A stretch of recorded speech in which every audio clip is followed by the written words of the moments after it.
So do you see this lady right here at the top? That is the lady who was attacked at the Los Angeles shelter by a dog. This lady, as many of you know, has said that she will never work at another shelter again in her life. Now, I don't believe that. We begin with that animal. But let's listen to her story. Shelter worker attacked by a dog. Tonight, she's telling us how she got out alive. NBC4's Robert Kovacic spoke with her, and he's live in our newsroom now. Robert. Carolyn is still in the hospital and bracing for yet another operation. Leslie Correa tells us she is grateful to everyone at Harbor UCLA Medical Center. She is grateful to Mayor Karen Bass for spending 30 minutes by her bedside.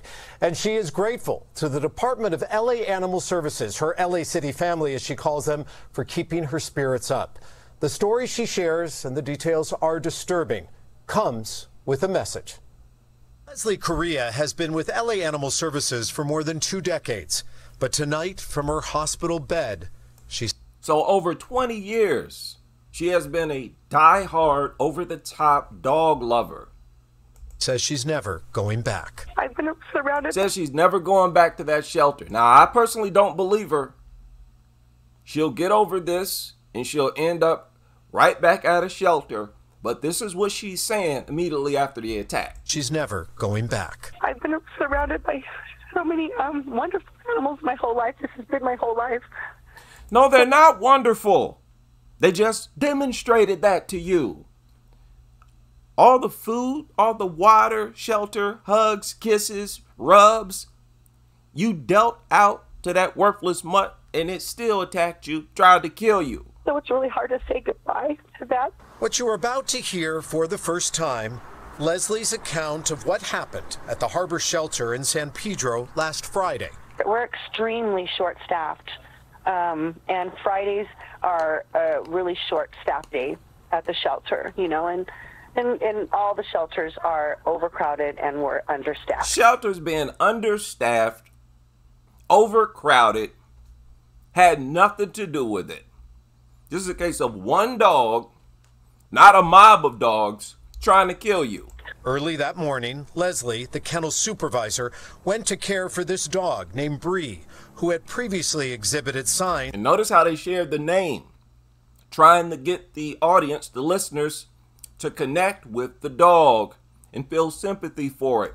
Of FAS, fear, anxiety, stress. So this dog has been known to demonstrate fear, anxiety, and stress. That is code language for violence. That's their way of saying this dog has become violent in the past. She went immediately for my leg and started, you know, just biting me like crazy. And I'm screaming bloody murder. She jumped up and grabbed my chest near my left breast. So, I went to shut the... Which means what? All of this behavior from the dog that you see here, it's not affection. It's nothing more than a leech. It's always, and I mean always, looking for what it can get out of you, waiting for you to pull out more food. My chest near my left breast. I went to shut the door and I fell and she came, the door didn't completely shut and she came charging at me again. Grabbed onto my left leg, punctured that, then she went back to my right leg, my thigh. My thigh is, half of it's gone. Like the entire top of my thigh is gone from her just biting and biting and biting. Leslie, a mother and grandmother, says she was losing a 7-minute fight for her life. A mother and a grandmother. So you see how irresponsible she is. Once you become a parent, you need to live, you are living for your kids. You're not just living for yourself anymore. So it's more important for you to avoid putting yourself in danger when you're a parent. Life, but then I looked around and it was only by the grace of God there was a brick that was laying there. I picked up the brick and started hitting the dog in the head. I think 2 or 3 times the dog let go. The dog wanted to come after me again, and I just held the brick up and started yelling at the dog, "Get away, get away." I pulled my phone out of my pocket. I called 911. That brick saved my life. I would have been dead if there was no brick there, because I wouldn't have gotten the dog off of me. On the eve of her 4th surgery from this. Ain't it crazy how they be up in them shelters around all these dogs and they don't even carry a pistol? Why don't y'all carry a gun for situations like this? Y'all sit up in a shelter with numerous killers, unarmed, real smart. Dog attack. Leslie Correa has this to say.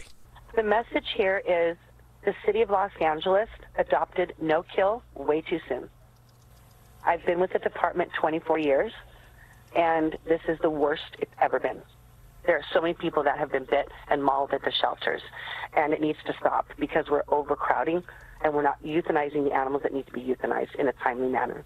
I don't want this to happen to anybody. So she's saying that more dogs need to be euthanized and their population needs to be reduced to prevent attacks like this. This attack had nothing to do with shelters being overcrowded along with y'all being understaffed. Has nothing to do with that.